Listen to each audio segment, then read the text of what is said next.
This week, something you have been gathering may begin to form a coherent pattern. Something you've been hearing, something you've been seeing, something you've been feeling, something your body registered before you had words for it. And then look for something unexpected to enter the field. New information arrives, the pattern gets interrupted, your nervous system gets activated, and this may be where the real practice of sovereignty begins. Can all of that remain integrated when the system is stimulated?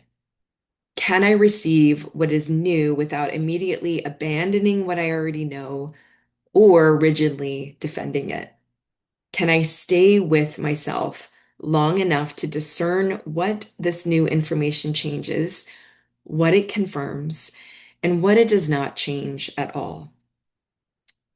This week, we move into alignment within the gate of sovereignty, where body first knowing begins to become a self-valuing response, not certainty, integration, which makes way for aligned action. I'm Karen Ledesma, and this is the Venus Cycle Midlife's Roadmap, a weekly astrology transmission from the Chalice Path. I'm here to help you relate to astrology not as prediction, but as orientation, a living map for consciously participating in your life through the initiation of midlife. Midlife is not a crisis, it is an initiation, a season when old identities and patterns stop working and the body, psyche, and soul begin course correcting towards self trust, inner authority, and embodied feminine wisdom. Venus is our organizing field. Her 19-month cycle of descent and ascent gives us a roadmap for what we are being invited to release, reclaim, and embody. Each month we ask, what are we being invited to attune to, align with, refine, and allow? These four movements are our core process, the path we walk through every gate of the cycle. Right now, we are at the seventh gate of the Venus ascent, the gate of sovereignty. And this entire gate opened inside an eclipse window. On August 12th, a total solar eclipse and new moon at 20 degrees Leo illuminated the South Node territory we have been working with around identity, visibility, performance, worth, and external validation. 4 days later, the moon met Venus at 9 degrees Libra and opened the gate of sovereignty. Now, at the full moon, this lunar eclipse takes us briefly back to the Virgo Pisces axis, territory the lunar nodes have only just left, while the Sun and Mercury in Virgo will square Uranus and Gemini. So, this eclipse window is asking us to integrate several chapters of the story at once. We don't arrive at sovereignty by abandoning the terrain we've already crossed. We arrive by integrating what it revealed. Last week, as the moon met Venus, we marked our first touchstone of attunement, our pre-verbal body first knowing. At this gate, I called it wild communion because sovereignty here is not separation. It is not self-enclosure. It's not, I don't need anyone. It is the capacity to remain rooted in self while meeting another person, a community, or life itself. And on August 24th, the moon in Capricorn squares Venus and Libra, moving us into our next touchstone of alignment as we continue through this gate of sovereignty. If attunement asks, what does my body know? Alignment asks, do I value that knowing enough to act from it? One real act, one intentional self-valuing response.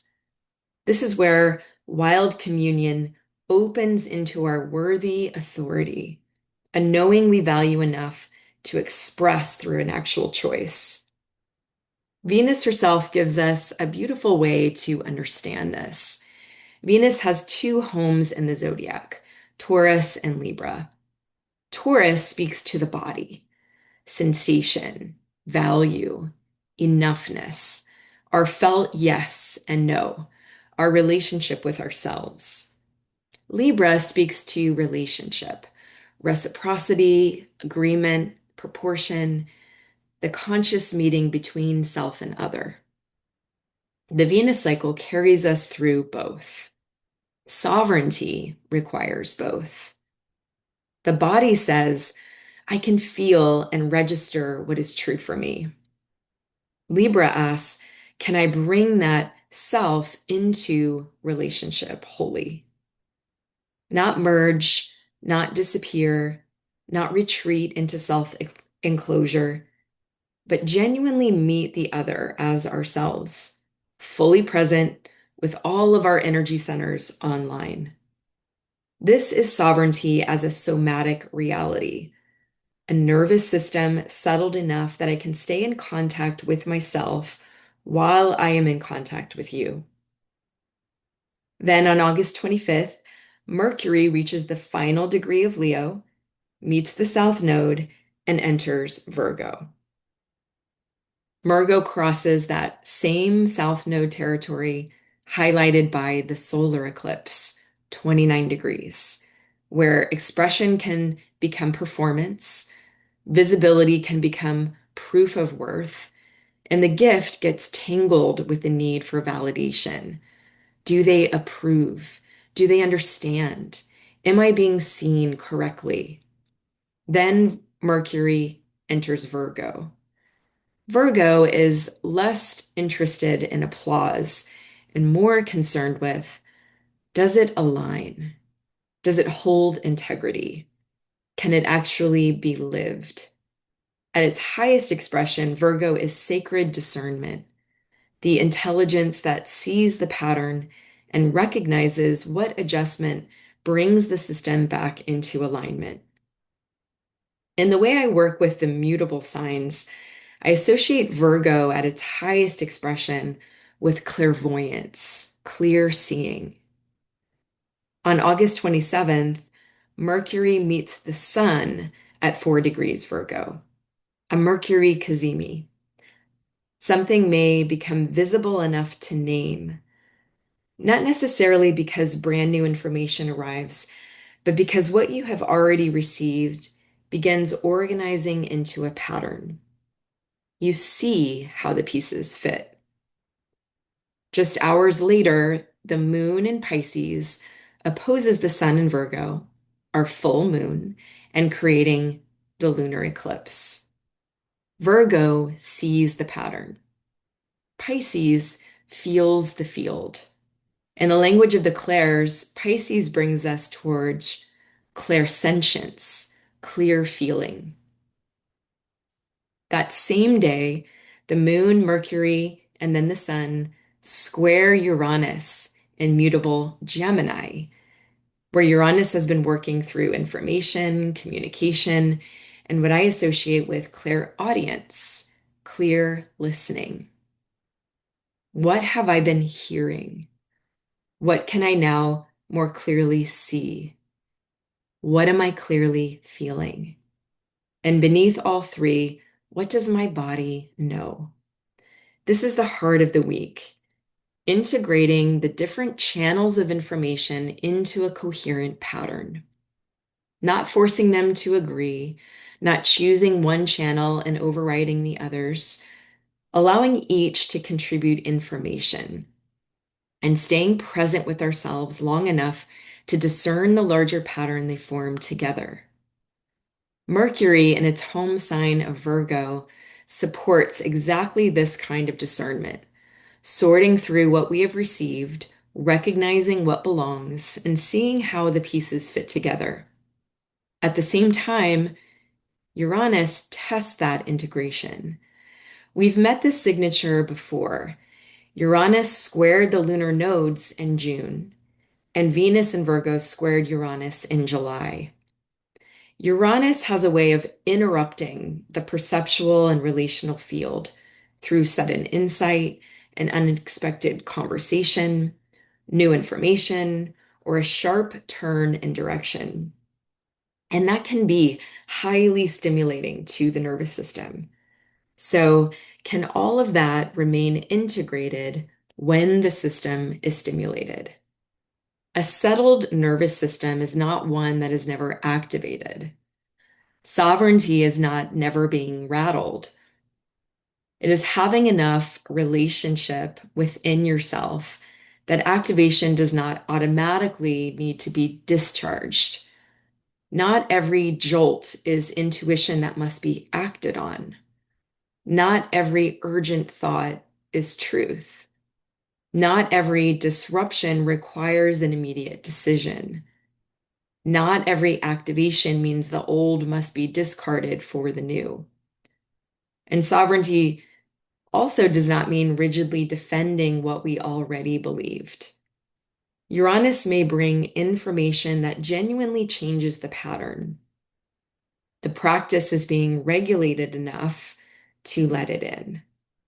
Can I stay with what is arriving without immediately acting, explaining, reacting, withdrawing, or deciding what it means? What does this new information change? What does it confirm? And what does it not change at all? Virgo asks us to discern what fits the larger pattern. Pisces asks us to feel the larger field without dissolving into it. Venus and Libra reminds us that none of this happens in isolation.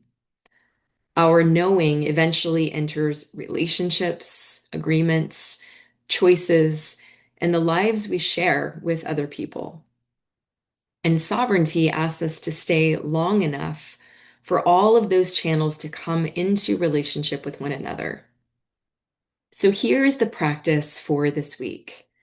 When something activates you, before you decide what it means, come into the body. Feel your feet.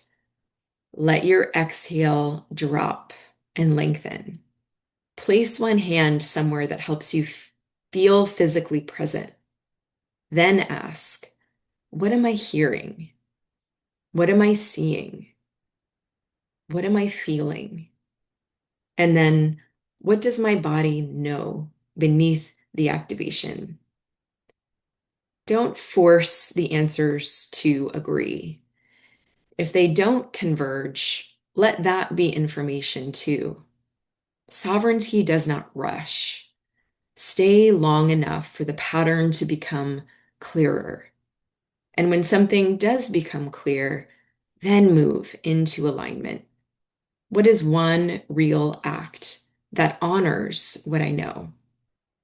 A conversation, a boundary, an agreement, a request, a repair, an apology, a yes, a no, or simply allowing someone else to have their response without making their response the authority over yours. That is Venus in Libra. Not sovereignty by leaving the conversation, not sovereignty through self-enclosure, sovereignty capable of meeting the other consciously and fully. And there is one more reason why this matters now. On August 31st, Venus enters her pre-retrograde shadow at 22 degrees Libra, still within this gate of sovereignty and before we cross the next Venus gate. The relational territory opening now becomes part of the ground Venus will later revisit in her retrograde. So these questions around value, agreements, reciprocity, relationship, and self-abandonment are not passing weather. We are approaching a deeper review. For now, you don't have to solve it. Integrate what you can. Take the one aligned act, then let life answer back with its feedback. If you are inside the chalice path, bring one or two sentences into the community naming that act, the choice you made because you valued your own knowing enough to live from it. If something in this landed, I've linked my free map below Which chapter of the midlife passage are you in? Thank you for being here for the Venus cycle midlife's roadmap. Bring these questions into your body, your journal, your conversations, and the living practice of your week. May this support you as you move through your process. And may you trust the wisdom already moving through your body, your knowing, and your becoming.